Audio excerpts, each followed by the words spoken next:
Eli ensimmäinen par 4, 6 metriä alamäkeen tämmöistä liidetystä, 160 metriä. Mahdollisimman suoraan ja pitkälle haluat päästä vaan.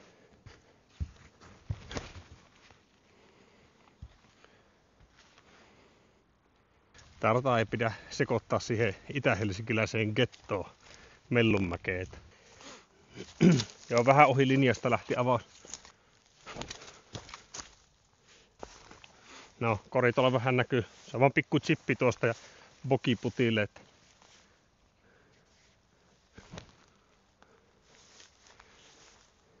Varmaan niin viikon aikana nyt 3 kertaa tämä radan heittänyt aina töiden jälkeen tässä. Ja eka kierroksella pelasin tosi konservatiivisesti, kun tiedostin kyllä, että kiekkoja voi mennä hukkaan, ja niin menikin heti eka väylällä 1 kiekko hukkaan. Siitä huolimatta, vaikka pelasin semmoisen konservatiivisen ykköskierroksen, lähti opiskelemaan vaan rataa ja vaarat oli kyllä tiedossa, niin siitä huolimatta sitten kakkoskierroksella heittelin niin perkeleesti heittoja ja hukkasin itse asiassa joku 5 kiekkoa. Niin, kakkosväylä on tämmönen pikku neppi vaan. Elikkä lievä haiseri, 76 metriä.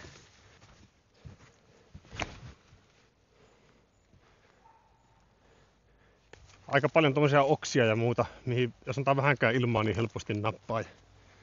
Tää kuitenkin on paljon tuonne vasemmalle puskia, niin muki on tuolla ja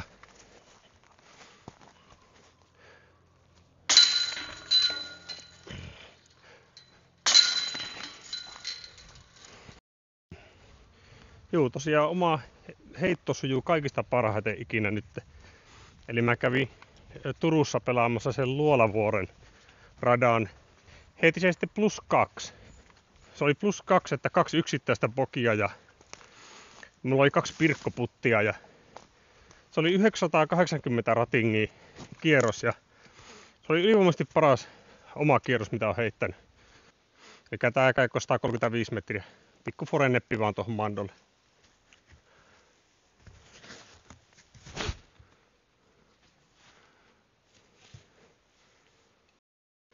Eli tuolla perällä näkyy heittopaikka ja tuossa näkyy vähän mandonuolta puussa. Ja tästä menee sitten jyrkkä mutka oikealle ja kori näkyy tuolla perällä.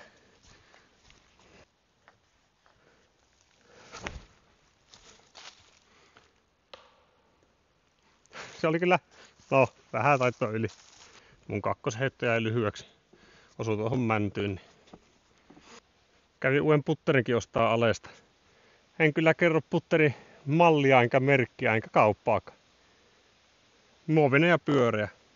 Ja alennuksesta.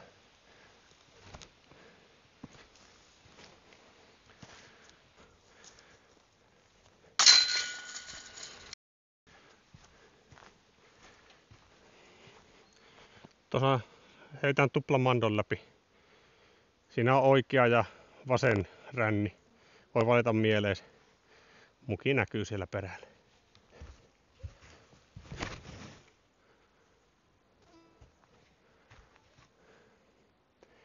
Joo, pitkälle korista. Perkele. Ei saakeli. Tää on aika lailla Suomen yksinkertaisin väylä. 70 metriä ja oikealle paljon alamäkeen tämmönen ihan vaan forehaiserin linja.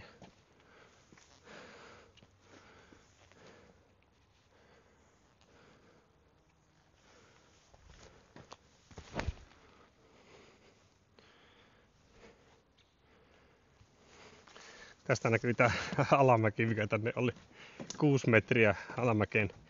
Ja se muutamat portaat vaatii. Siinä on kiekko ihan nostopirkolla.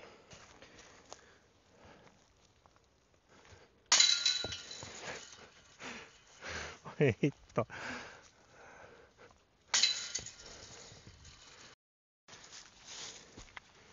Tää on kyllä ylivoimaisesti mun lempiväylä täällä. 125 metriä par 3. Ja on teknisyyden vastakohta. Tuolla oikeassa just mihin tuo ylämäki alkaa, tuolla perällä oikealla, niin siellä on kori. Sinne vaan pitää juntaa kiekko. Eli tää on iso ja leveä väylä, mikä ei ole mitenkään tekninen, niin tässä on hyvä demonstroida muutama juttu, millä mä oon viime aikoina löytänyt pituutta ja tarkkuutta lisää tähän mun rystyheittoon. Jotenkin se mun rystyheitossa auttoi se, että mä alkoin rytmittämään sitä mun vauhdinottoa ja ottaisin vähän käsiä mukaan. Eli se tekee sen, että mä saan pidettyä mun kädet rentona sen vauhdinoton aikana. Ja silloin mä en jännitä niitä myöskään sitä heittoa varten. Eli tämmönen ihan pikku rytmitys edestakaisin käsillä. Ja auttanut siihen, että mä saan pidettyä kädet löysänä.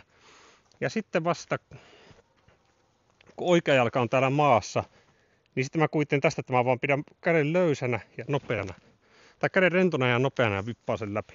Rennosti vaan kuljettaa vähän kiekkoa eestakaisin vauhdinoton aikana.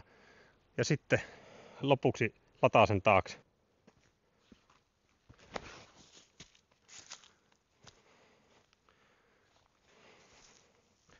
Siellä se kori näkyy taustalla oikealla puiden lomassa.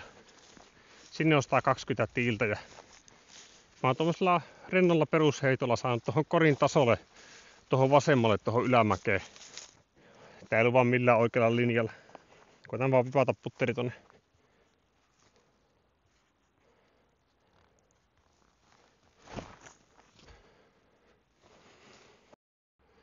Tää onkin sitten ihan järjetön väylä. Se on 2 eri korin paikkaa ja tää on jyrki ylämäkiväylä, mitä mä oon ikinä heittänyt. Pituus on 85 metriä ja nousua 22 metriä. Tää on niinku varmaan vaikein par 3 yltäheitolla, mitä oon ikinä heittänyt. Mä en tiedä, miten ihmeessä tähän pitäisi heittää, että sä saat sen kiekon kiipeään tonne.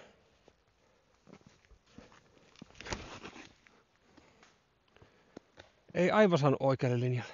Aina tuohon mäntyyn osu heitot sitten loppujen lopuksi kuitenkin. Siinä näkyy tuo lähempi kori, eli siihen oli 64 metriä matkaa ja 13 metriä ylöspäin. Mutta sen takana vasemmalla huomattavasti pidempänä on vielä se vaikeampi kori.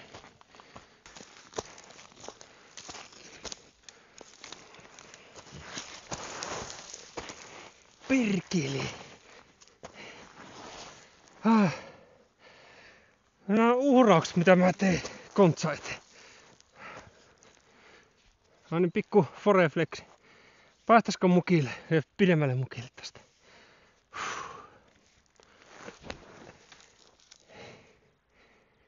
Vittu, se jäi tonne puuhun. Hei, nyt tehdään sillä tavalla, että abort mission. Nähdään seuraavalla väylällä. Jos se yksi foremäylä on aivan yksinkertaisin, niin tässä on heti hyvä kilpailija kanski siitä tittelistä. Eli kori on tuommoisen yläseinän vieressä, eli on hyvä takastoppari. Ja tii on tuolla alhaalla, eli heittää ihan perus vasemmalle kaartava heitto.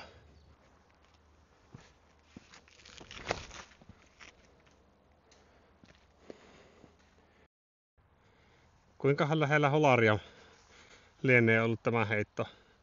Ihan millissä. Tällä väylällä on hyödyntänyt näitä korkeuseroja ja maaston muotoja aivan täydellisesti. Eli lyhyt par 4, 120 metriä. Mutta pitää heittää tuollaisen mandoportin läpi, paljon alamäkeä. Ja tuolla on tuonne rotko, missä tuo on pimeä rotko tuolla takana. Elikkä et voi heittää tuolla korkealta haiserilla korille päin, koska sun pitää osua tuohon porttiin. Ja toisaalta, jos sä osut tuohon porttiin, niin se menee tosi helposti tuonne takapitkäksi. Elikkä mä tykkään tästä, kun vähän niin kuin lyhyemmällekin heittäjiä haastaan tällä, että pitää ottaa huomioon nämä muodot, että et voi heittää miten tahansa, että pitää varoa pitkäksi menemistä.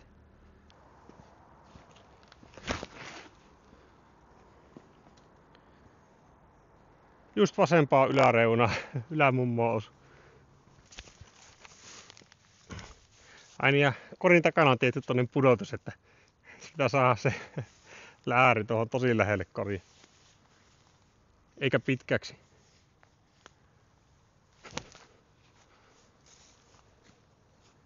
Noniin, sehän skippasi sinne. Osui tuohon nurmikkoon ennen korjaa ja skippasi sitten pitkäksi. Korin takaa löytyy tosiaan pikku pudotus. Mun kiekko skippasi tonne aika syvälle alas. Noniin, loppusuora jo häämöttää. Ollaan mäen huipulla. Täällä on mukava tämmöisessä pikku ilta-auringossa kävellä. Nauttia frisbeegolfista. Aivan yksin, ei ketään lähimaillakaan. 7 metriä par 3. Tämmönen ihan pikku rystyheitto. Tästä puitten väliin osuu.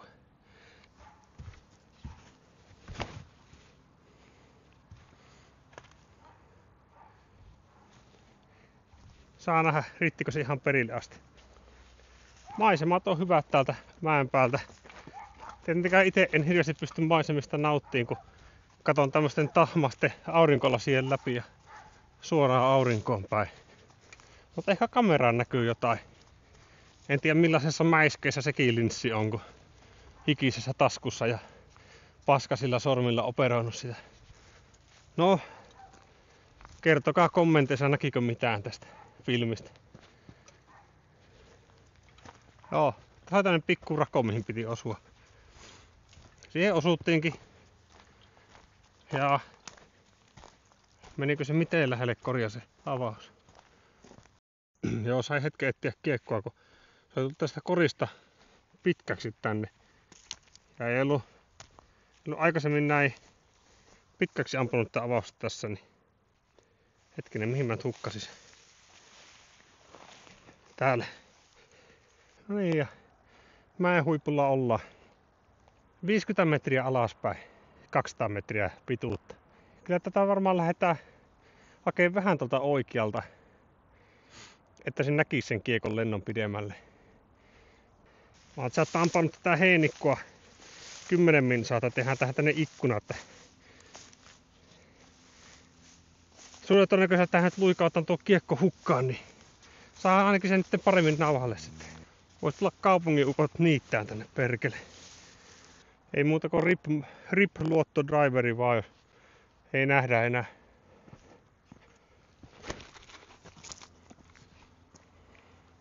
Jumalauta, se kippasi yli. Lähti niin hyvin alaspäin. On kyllä aivan game over. Koetahan yksi kiekko sitten vielä. Mulla on etsimissä vuotta se eka kiekon kanssa.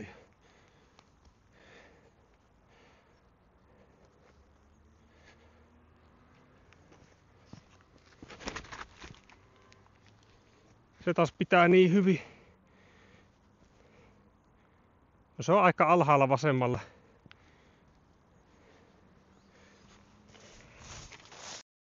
Joo, eka heitto ei ollut lähellekään se kiekko tarpeeksi vakaa, että tuosta se lähti painamaan oikealle yli tuonne. Ja sitten kuuluu tosi myöhään joku rysähdys. Niin se voi olla ihan hyvin tulossakin reunametsässä. Ei sitä niin nähnyt yhtään sitä loppulentoa, että mä käyn tuolta vähän katteleen, mutta epätoivoisen oloinen projekti.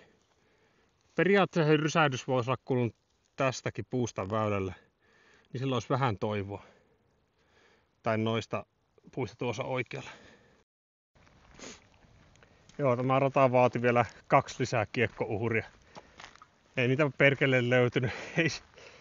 No, mutta en ole nyt mitenkään harmissaan, kun riskit kyllä tiedostettiin. Se on tämä harrastamisen hinta silloin joskus.